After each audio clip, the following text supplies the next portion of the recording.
Hi friends, இப்போ நம்ம Pandya stores பார்க்க போகிறோம். பாண்டிய ஸ்டோர்ஸில் நம்ம கதிர்கிட்ட இத்தனை வாரண்டி கேட்டோடனே கதிரே அப்செட் ஆகி ஏஞ்சி வெளியே வந்துட்டாரு. நம்ம ராஜு ஒரு பக்கம் நம்மள்ட்ட சொத்து இல்லை, பத்து இல்லை, ஆனால் சொத்து தெரிஞ்சவங்க யாரும் இல்லை, அதெல்லாம் ஓகேப்பா, ஆனால் பத்திரம் எதுவும் இல்லைனாலும் பரவாயில்லப்பா, ஆனால் நம்மள்ட்ட நகை இருக்கே அதை வச்சு வாங்கலாம் அப்படின்னு சொல்லி கேட்க, எந்த நகைன்னு சொல்லி கேட்க, ஏன் நகைன்றாங்க, ஓ நகைனா எது அப்படின்னு சொல்லி கேட்க, கடைசியில் இந்த பேக்கில் இருக்கேன்னு சொல்லிட்டாங்க. ஏமா அடுத்தவங்க நகைக்கு என்றைக்கும் ஆசைப்படக்கூடாது, அடுத்தவங்க நகைக்கும் அடுத்தவங்களோட பொருளுக்கும் அடுத்தவங்களோட இடத்துக்கும் ஆசைப்படாதவன் இந்த கதிர்ன்றாரு.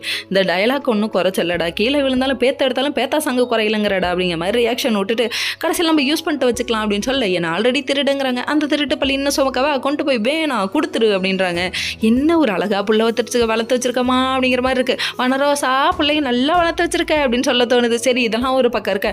அதுக்கப்புறம் சரின்னு சொல்லிட்டு இவங்க கிளம்பி இங்கே வீட்டுக்கு வந்துட்டாங்க. வீட்டுக்கு வந்து எல்லாரும் சாப்பிடுவோம்னு சொல்லிட்டு டைனிங் டேபிள் உட்காந்துருக்க. நம்ம பாண்டியன் வராரு, படித்துறை பாண்டிக்கு வழி விடுங்கோ, படித்துறை பாண்டிக்கு வழி விடுங்கோ அப்படிங்கிற மாதிரி ஆயிடுச்சு. கடைசியில் வந்து நின்று உட்காந்துருக்க, டெரரா உட்காந்துருக்காரு. புள்ள நாள் வேலைக்கு போயிட்டு இருந்தாரு, எப்படி இருக்குப்பா என்ன இருக்குப்பான்னு வாயை திறந்து கேட்டாதான் என்ன, அவர் பாசம் எல்லாம் மனசுக்குள்ள மட்டும்தான்ப்பா, மித்ததெல்லாம் வெளியில காமிக்கிறதான் வேஷம், இது புரியாத நம்ம செந்தில், அப்பா நான் உங்களை ரொம்ப மிஸ் பண்ணப்பான்னு சென்டிமெண்டா 4 டைலாக் பட, அதுக்கு என்ன இப்போ அப்படின்னு சொல்லிட்டு ரியாக்ஷன் வேற மாதிரி இருக்கு.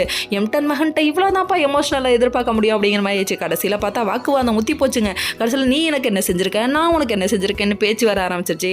நம்ம மீனா அதுக்கப்புறம் கம்முனுருங்கன்னு சொல்லி கேட்குறாங்க. கம்முனு கடை அப்படின்னு சொல்லிட்டு எல்லா உண்மையும் போட்டு வளரிட்டான்னு நம்ம செந்தில். பணத்தை எடுத்தது நான் தான், திருடிட்டேன், மீனா தான் கொண்டு வந்து வச்சா, ஆனால் மீனாவை குத்தி காமிக்கிறீங்களான்னு சொல்லிட்டு கண்ணா பின்னான்னு கேட்க, கோமதி அம்மா விட்டுச்சு பாருண்டார லெஃப்ட் ரைட்டுன்னு வாங்கினாரு.